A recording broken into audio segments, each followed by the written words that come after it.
Gonna try that again. Well, I guess I can't turn it sideways today. Hey, it's Badger. How are you? I hope you're good. Hey, guys. So I know my phone is weird today. It wouldn't let me turn it sideways for some reason. I don't know. So I hope everyone's had a good day. Let's talk about prepping. How are you today? It has been a crazy day.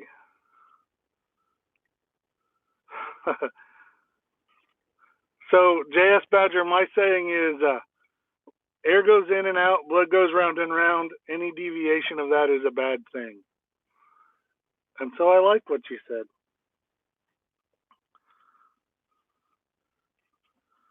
It's been a really good day. Um, I meant to get on a little bit earlier, but I ended up going to the store. I'll have to confess, I did a few dollars in fear buying today.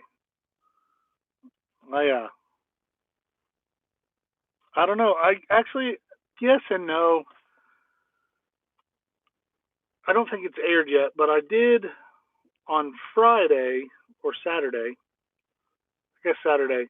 I filmed a video for YouTube, a bargain prep video, and it was about cleaning supplies. Just like Dawn dishwashing liquid and concern prepping. Thank you. And just some regular cleaning stuff.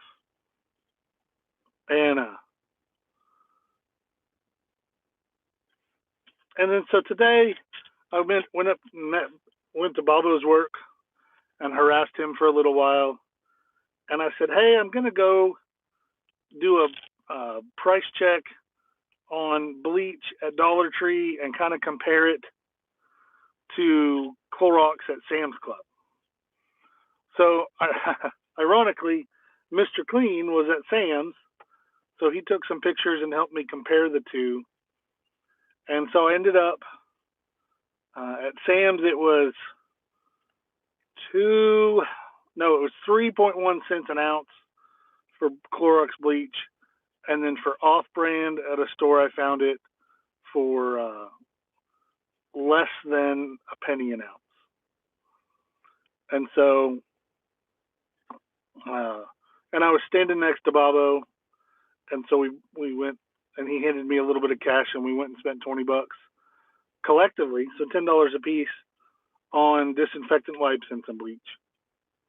And the only reason I've been thinking about it is I've been reading all day people saying, "Oh, there's no bleach where I live. There's no bleach." And I rotate my bleach pretty regularly, just because when a container fails, it makes a mess, and so I rotate it anyway. So I went and got four gallons that I'll swap out tonight. And we use bleach every day, so it was $1 a gallon where I got it. So that's pretty comparative. I guess by the time I add sales tax, it was about $1.08 or $1.09 a gallon. And good evening. And of course, everywhere you go, I just listened to the president's press conference and all about the virus. And maybe it's because I work around sick people all the time. I already wash my hands so often that they dry out. I already wear a mask if somebody's having an issue, or more to the point, I put a mask on them because most of the masks that you can get aren't designed to protect you from what you're breathing.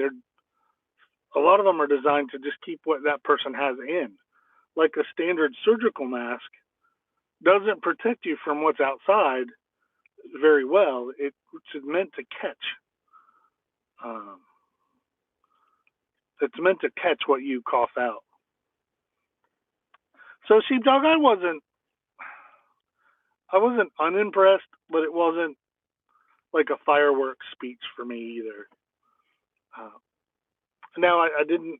I was driving and doing some texting with my mag group a little bit, or some voice messaging to my mag group about bleach and prices and stuff. So I'll listen to the whole thing after Mark Levine breaks it down.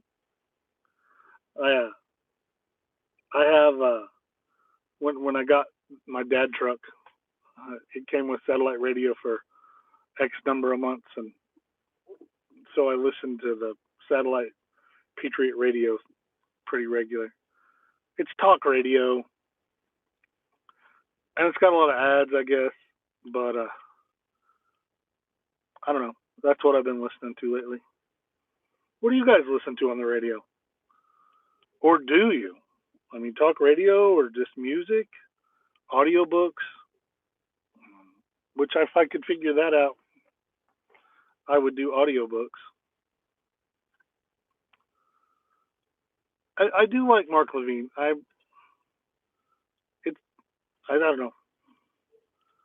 I don't know. Let's talk about prepping. I'm blessed that I can listen to a lot of YouTube during the day at work. So unless we're on an emergency, there's some downtime, or some time that I'm in the station doing things and I can listen. I don't often get to watch. Let me rephrase that. I don't often make the time to watch my YouTube. I have to make time. I do like YouTube. I mean, obviously, um, I have met, I have face to face met several wonderful people through YouTube, and then I have gotten to know people through comments and shared videos. Like many of you that I converse with often, I consider you my extended family, my extended friends. Um,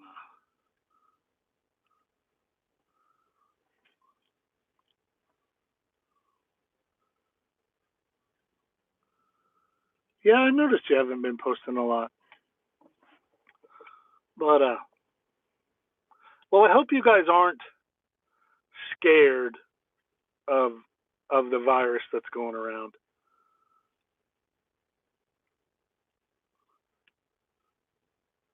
Ozark prepared. How are you, man? Your stuff is just skyrocketing. It's awesome. The it's You've always looked great. I mean, the professionalism, but man, it just looks like you've got a whole team working for you.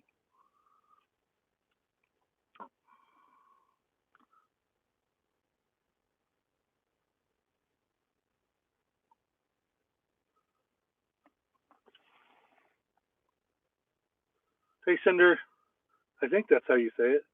I may be wrong.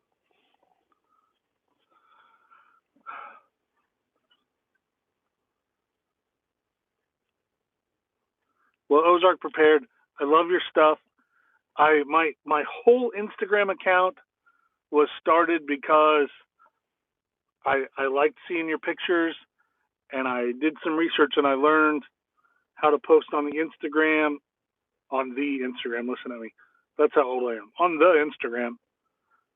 So when I post on Instagram, it goes over.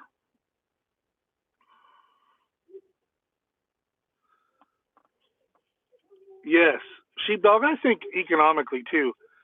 So this evening I was talking with Bobo, and for those of you that don't know, Bobo is my best friend, and there's not a day that goes by I don't talk to him, and most days we bump into each other. Oh, Bobo.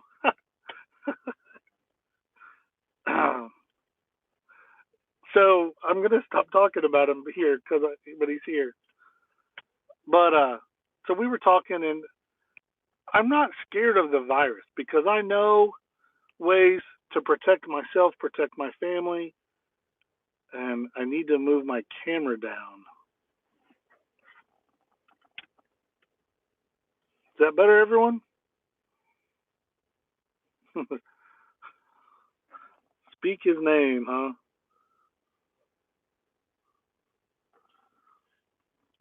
Sheepdog, you are spot on.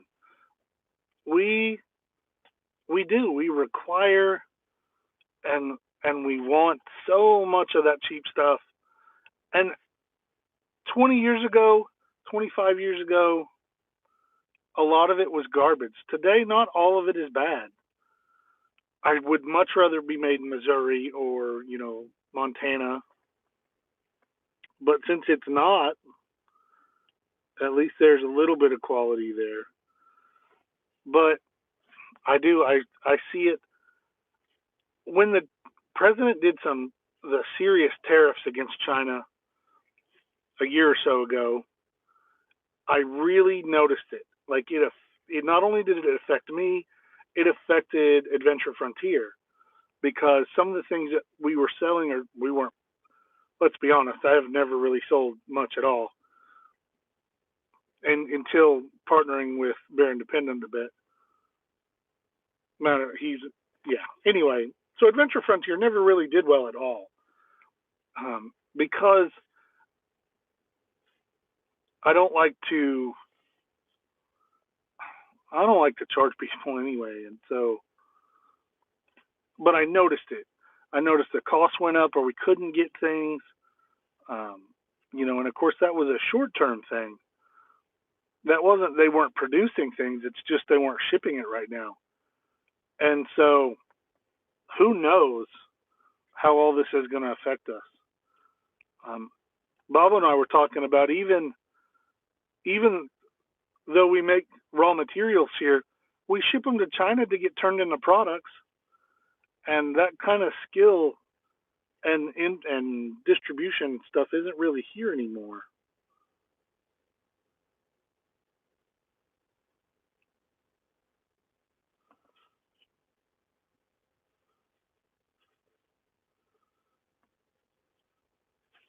Oh, if so, to on the self quarantine, I don't know, and I'm sitting here, and I'm on my street. I mean, I'm in front of my house, and on one side of me, I've got a couple rows of houses and then a street, and then behind me, I've got nothing. I got nothing behind my house, and I can't think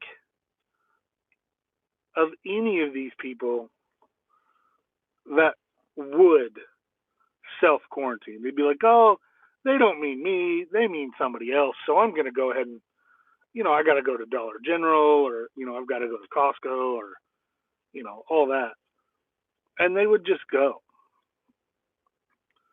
I'm actually been working today a little bit, um, because I was asked to work on our city's disaster plan, just because that's my college degree is emergency science stuff or emergency management stuff. And okay, Bavo, not Costco, Sam's Club. Hey, Chasing Life. And I see a butterfly went by.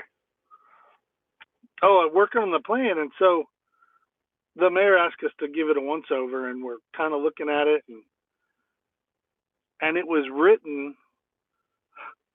I know exactly when it was written. May 3rd, 1975 is when they signed it. So it's time for some updates.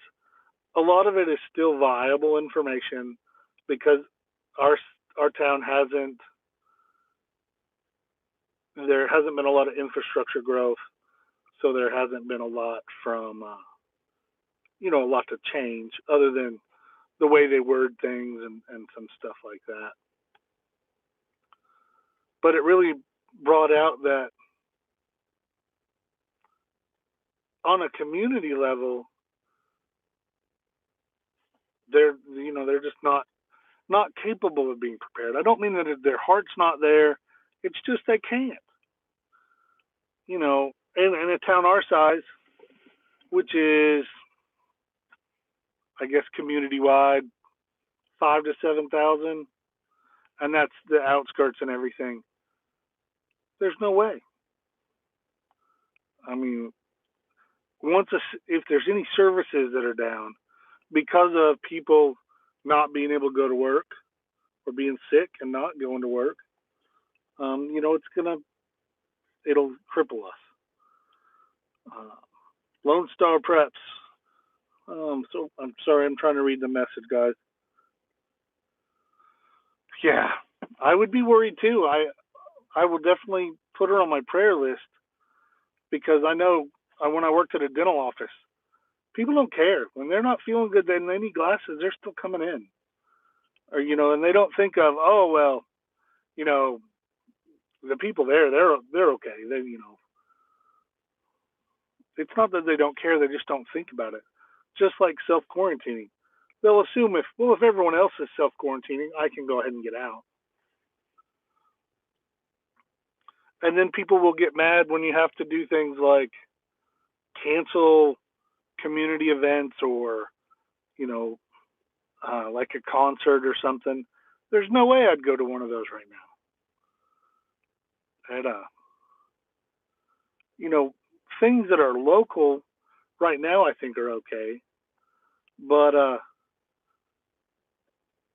hey Doug, how are you? But things that would attract anyone from outside the area, no, I don't think I'd go there for a while. And then as it escalates, I for sure wouldn't. I'd go out of my way to avoid things like that.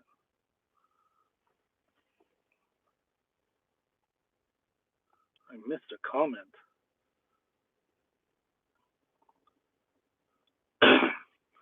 So about public water supply. So I have a unique relationship um, with our local water supply folks. One of their and what he does is irrelevant, but it's up high enough in the tiers on the practical side of the water system. And I'm not getting into fluoride today, um, but I'm not. I don't want to talk about it.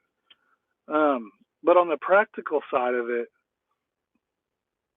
as long as some pumps keep going, because here in Northwest Arkansas, we have a very good source and good systems in most places to provide that water.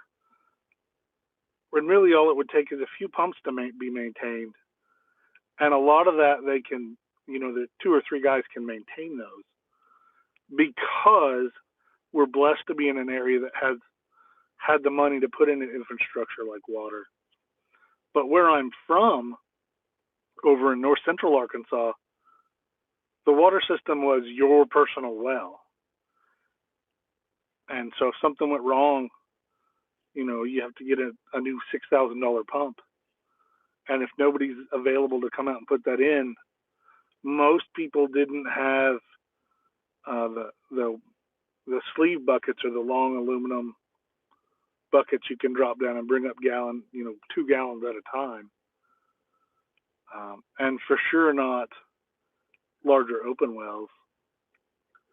I do miss well water in Lone Star. And and again, and I talk about this pretty regular. Keep your eyes open for where your water sources are, so you know where you're going to go get your water from if you need it, and be ready. I have, of course, what did my son called the truck the Batmobile the other day because I have so many gadgets in it, but he he said, but in the truck I've got at least 3 Sawyers and a way to boil water. And then in the house, I have the same setups, but in different things. 83 quarantine in Nassau County. that popped up on my screen up top.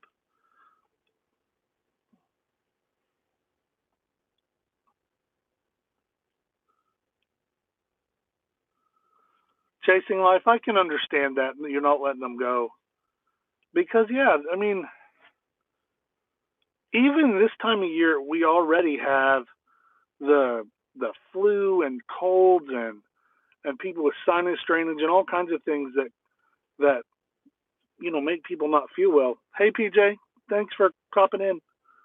And so you just gotta watch for that stuff. And then when there's something like this that comes up, you know, it's it's scary. Um, and of course, all you're seeing on the TV is, oh my gosh, this and this and this, and if you don't pay attention, if you don't educate yourself a little bit, then all you see is the mushroom cloud on the horizon, and that overwhelms people a lot of times. And I hate that. Doug, that sounds like a nice setup. Um, our water system in half of northwest Arkansas is all through a thing called Washington Water Authority, and they have a really good system of checks and balances, and so I'm pretty pleased with them. Not to mention, I mean, if there's a problem, the guy who you gets the phone call there's a problem is usually around me 3 times a day. So that's, of course, water is important for me in my job. Now, a lot of places get their water from Beaver Water, and matter of fact, some of the folks on here, which who they are doesn't matter, but so they get their water from Washington Water or from Beaver Water Association, and that's a big volume system, and so that requires a lot more pumps. There's a lot less towers up there, and there's a lot more people, tapping into that water.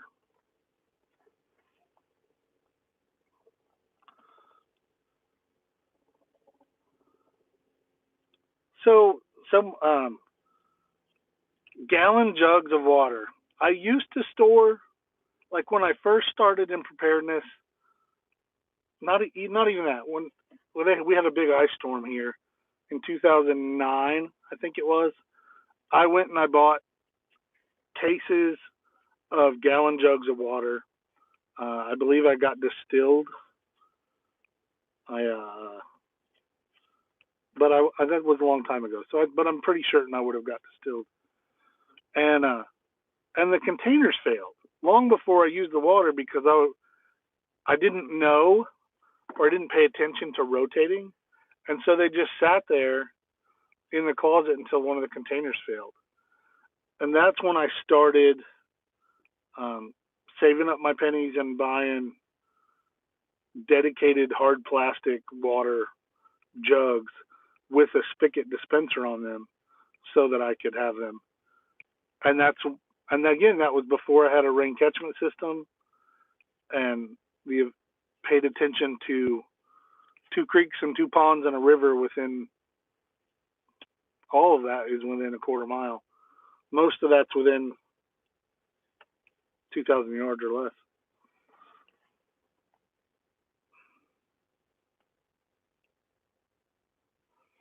Let's talk about prepping. The buckets that you get, there's a source here, kind of where I live, to get pickle buckets from a restaurant, or a couple of them actually. And how do you clean them? I mean, I don't know what comes in yours, but I have a lot of rice and beans that are going to taste like pickles.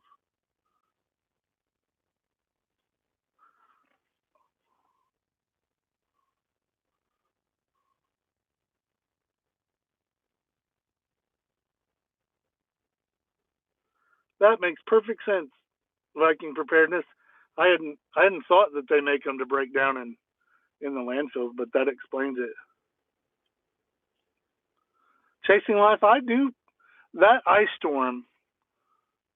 was bad enough an impact on my heart that I still went to work. I worked at the hospital at the time, so I had an important job, and I take great pride in my job. And my work ethic says, if I can get to work, I'm going to work. So I had like a 1976 Buick St. Regis that I drove uh, to the hospital, 10 miles there and back when nobody else could get out. And I know a lot of people couldn't. But I made it to work every day. I would work my shift, sometimes two shifts. I'd come home, and then I would immediately go to the fire station because there were people all over my area that didn't have food, they didn't have water, they hadn't had power in days. And so the National Guard was bringing in to our station, they were bringing in pallets of 1 liter bottles, just like the clear, 1 liter water bottle. And oh, you get to hear my neighbor's super awesome car. I really, really like it. And pallets of MREs. And so for the people that could get to the fire station that couldn't get all the way into town, we would give them, a case of MREs or two or three, depending on how far out they lived, and then water.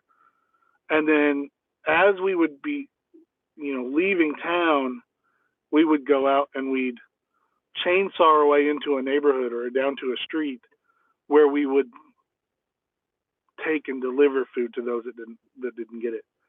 And often we'd take 4 hours to chainsaw our way down this road, and by the time we got to the end of it or where we decided to turn around, trees had fallen again, and we had to spend another 3 or 4 hours to cut our way out. And I did that because I had to send my family away. Boy, you want to talk about feeling worthless. I didn't have a way to keep my family warm.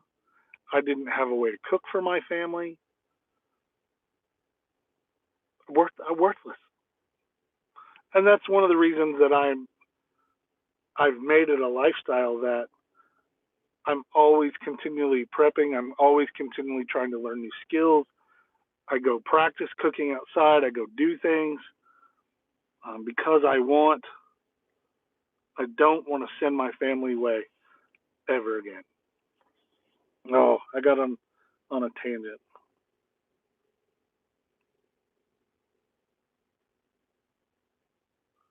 See, I didn't think about putting the Mylar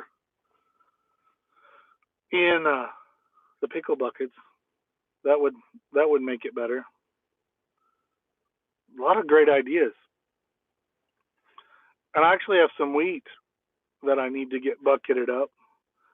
And for a while, until about, man, she there was a store in Northwest Arkansas called the Beehive, and it was a Latter Day Saints half bookstore, half long-term storage food store. And so I would go there, and that's where I would buy my stuff. Um, and I'll come right back to that chasing life. And when I was buying wheat berries from her, they were just in 5-gallon buckets with no Mylar, but they were food grade buckets with an oxygen absorber in them. And she's like, you don't, in her belief, whom at the time was my authority, she didn't Mylar because she used food grade buckets and oxygen absorbers. So,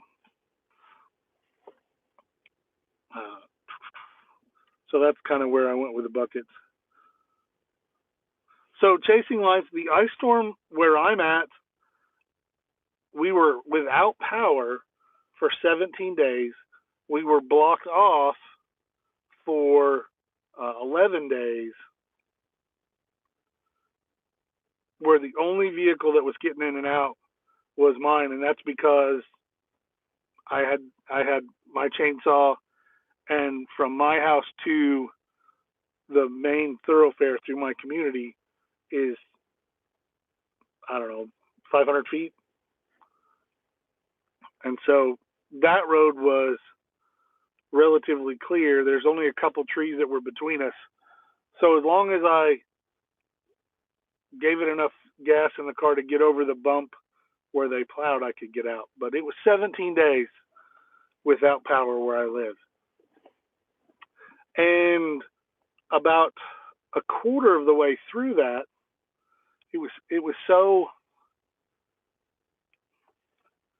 terrible for a lot of people. And so I kind of feel a little bit bad about having a positive divine intervention feeling about it. But I do. I think God on purpose put me in that position because we had gotten a little bit of cash in our bank account because I'm going to tell you, well, at the time I was still working at the hospital and going to school, so we were definitely living paycheck to paycheck. Not that today's much different, but it was pretty slim. And we had a little bit of our money in our bank account. I was taking my wife and kids to my mother-in-law's, and so they could be warm and they could be taken care of. I came back home. I stayed at home under a big super blanket, I call it, and then got up because the water was running, the gas was working. It just wouldn't blow the heat. Anyway, so we're on our way up there, and there is a tractor trailer trying to back into a factory parking lot, and he looked like he was having trouble. And so I told my wife, "Hey, we got to stop and help this guy if we can. We'll get back up the hill." And so we stopped and we get out and we helped him get back into this spot, and we chalked his wheels and we helped him break ice to get into the trailer. And he was selling generators out of the back of a tractor trailer, and he sold us a generator at cost. And he offered to sell it to us, and at first we're like, well, we don't have that kind of money. And we did, because we had just gotten a little bit of influx of cash, and we could buy that generator. And so it changed my helicopter. It changed a lot about who I was, and kind of created my mindset of, instead of just being ready to go camping, I needed to be ready for emergencies. So I'm going to go back and see where our conversation's going.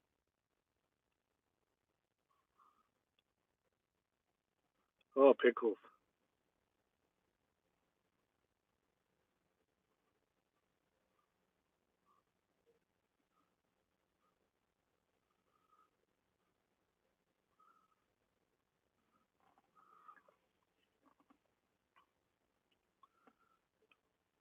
So Wes S.,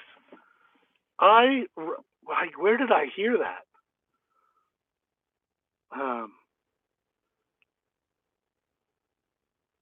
Yeah, going classy. I did hear that. Huge things of just wiping out. Where was that? I forget, Wes. Where were the grasshoppers? I know I should be more informed, but I'm not.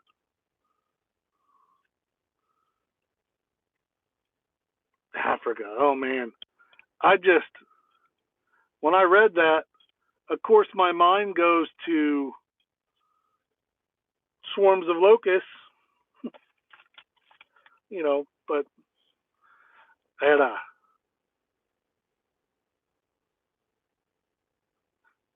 sorry, I'm distracted. Helicopters flying around. Wes S., how is life in your neck of the woods? And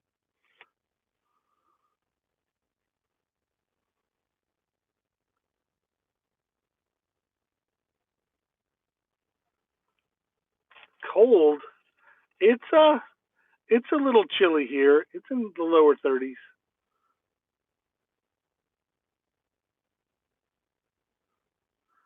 That may have been it. I try to catch as many of her lives as I can.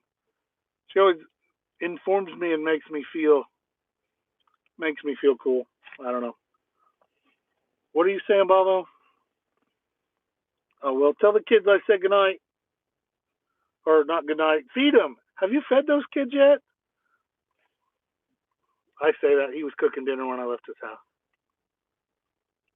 John, get the hell.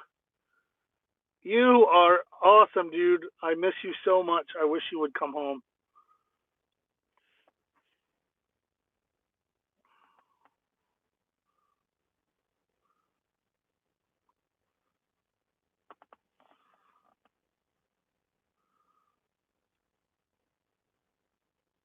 Bubba, I'm glad that that they've eaten.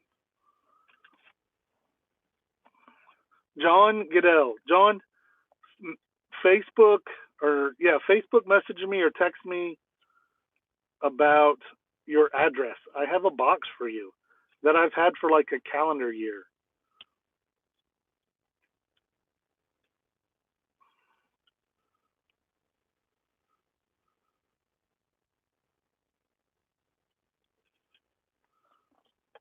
We're all painless. It's good to see you. I didn't really have a topic. Nah, I guess it was about. I don't really know. I guess I was talking about the virus when I started. I don't, John. I can't be blamed for the time that I didn't know about it with my wife knew.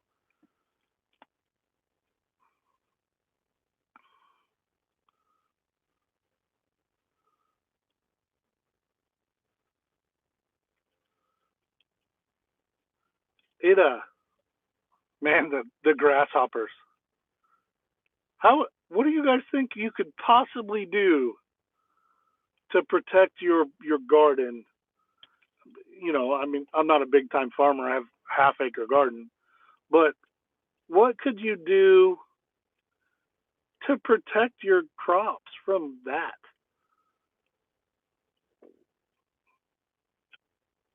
21 degrees. That's cold, Rob. Wes, I'm a big boy and I can eat some grasshoppers, but I don't think I could eat that many. And I don't have lasers capable of defending them.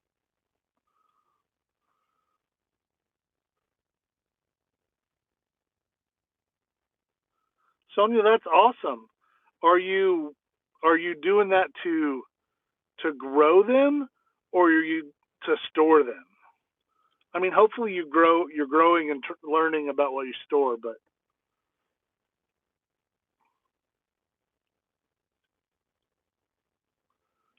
yeah, that Wes, I wish I could do that sometimes. I'm not the best neighbor, which I should be. I need to communicate with them more, but it's difficult for me sometimes when I go to talk to them and they just call me, that Republican piece of garbage. I don't know. Or all they talk about is how evil everything I believe in is. And so it's hard for me to extend the olive branch. It makes me glad that when things go rough, I'm not going to be here. So yeah, I certainly like when I'm not sitting right here. I mean, I like here. I like being able to take care of family. I like being surrounded by friends. But when you have that one neighbor, it makes it rough because I'm a I'm a pretty loving guy.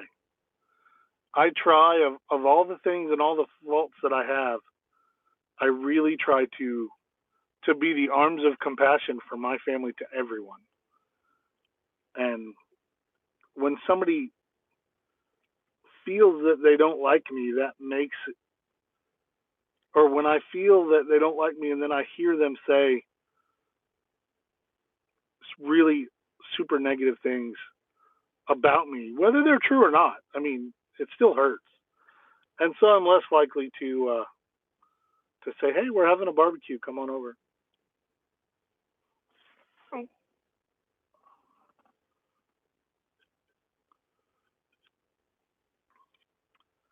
So I have done. I have already started my window garden, which I did a little bit late last year,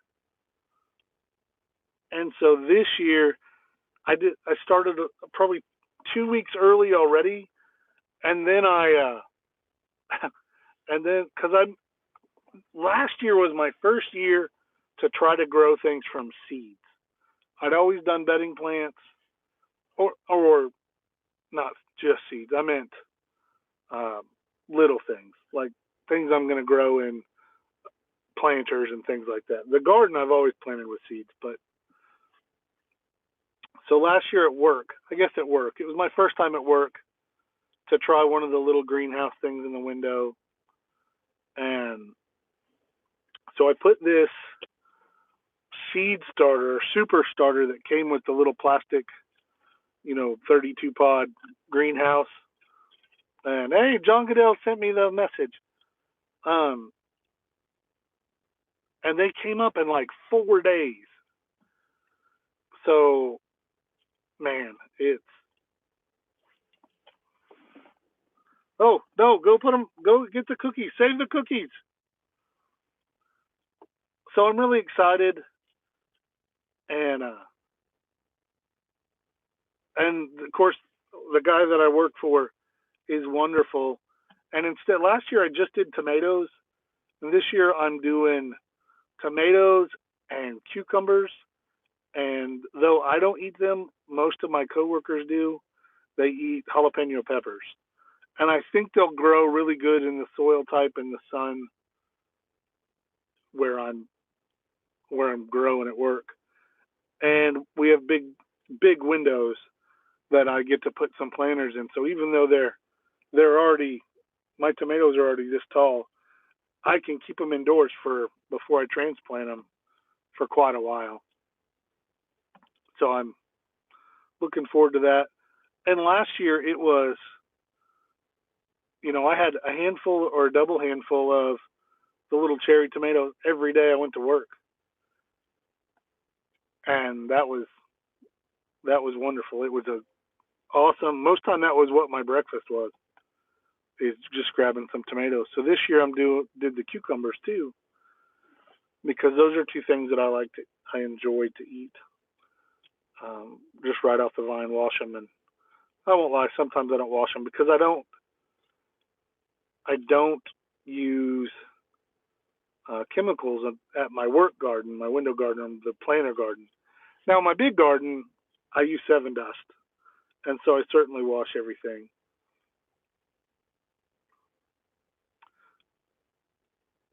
Yeah, cherry tomatoes are they're almost we're almost incapable of keeping enough of them in the house because my son eats them and he's growing like crazy. My daughter will eat them. Everyone will eat them in our house. So, and if they're there, they're the go-to snack. That and this really thin sliced turkey meat. You get it in the big 1 pound, the plastic container just from the grocery store. And people will just grab a couple pieces of meat and roll them up and eat them as a snack just as they are, which is, I mean, awesome. Oh, I had something new I wanted to show you guys. I'm going to do a video on it. Um, so one of my friends, which you can't see this, gave me. I mentioned that I don't have a thing to put things on my visor, and then I was going to get one, and so he got me this Benchmade seatbelt cutter, just to put up here. I think it's pretty cool. I'm going to get it out and try to use it and cut some uh, cut some webbing and paracord and stuff. But it's a pretty gnarly looking tool, and see how it goes. Let's see. I don't know. Yeah, I guess that's it. My daughter didn't go to church tonight. She wasn't feeling like it.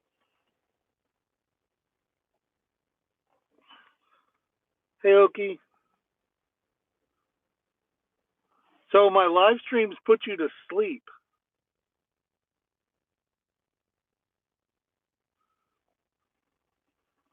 Huh.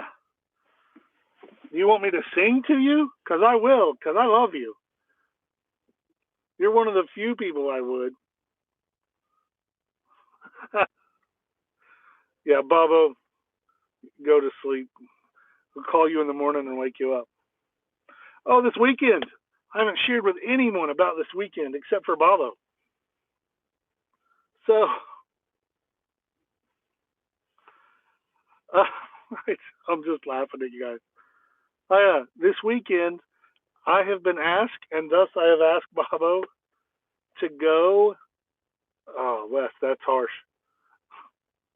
To go to a home, a trailer. In all the flooding that happened in the River Valley last year, there was the I don't remember which group, the Methodist.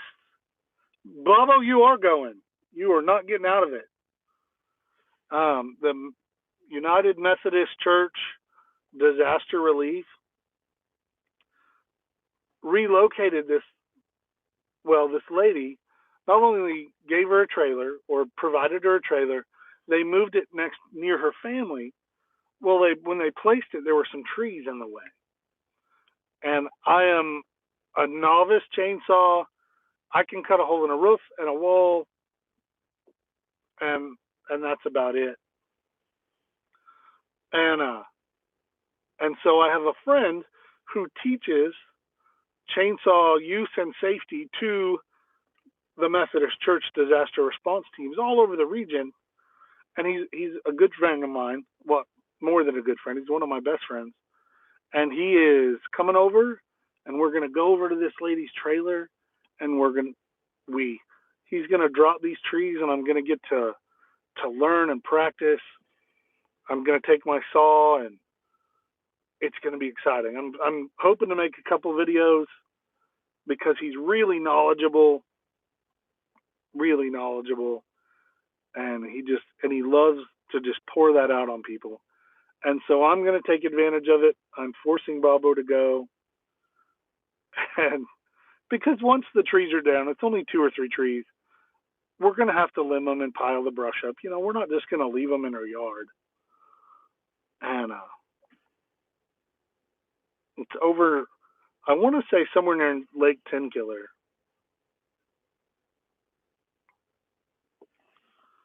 I'm excited, and I really like to do things like that. And if I get to, because I think that's what the Lord wants me to do. And if I can go help other people, and at the same time, I can learn a new skill or refine a skill and learn better things at it, things that will help me in the long run. I'm super excited.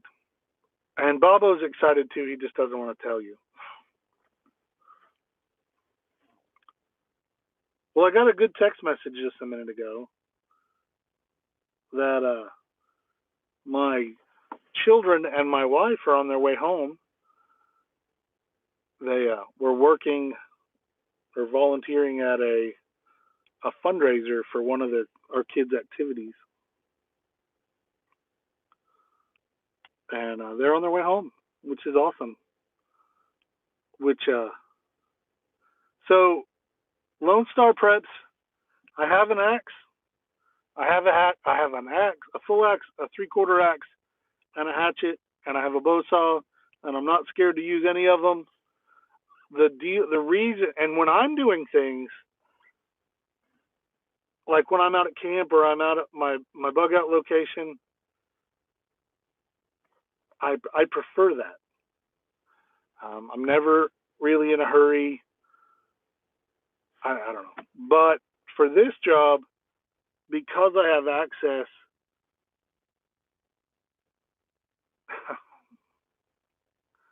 because I have access to such a wonderful person to make sure that what we're doing and practicing is safe, and I can see him do tree magic. I mean, drop things. It's going to be awesome. So I'm excited, and I really think because so this weekend my kids have something called cousin camp where they go with their cousins to their grandparents' house, and that's been scheduled. And then my wife has a women's retreat for church, and so they're all going to be gone. And then for this opportunity to go help, help the church. I'm not Methodist, but I don't care if there's a need and I find out about it through the Methodist Church. I'm going. You know.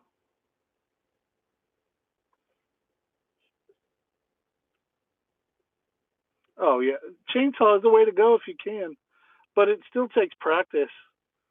I mean, using an axe is certainly not a skill that everyone has. They think they can just whack on a tree. Well, chopping a tree and limbing, particularly falling a tree, is difficult and dangerous with an axe. I know it is with a chainsaw too, but it's better. Man, you guys have been really cool, except for telling me that I put you to sleep. That's a little frustrating, but it's been fun. It's been almost an hour, and so that's uh, kind of where I like to go. Um, Man, there's a lot of axe work going on there, and there's my family. So you guys are awesome, but they are the bomb. So I'm gonna go. Thank you guys so much. I really do try to plan to do the What's Up Wednesdays. It's I don't know. I just think it is. You guys are awesome. Thank you so much for watching. I'll talk to you guys later.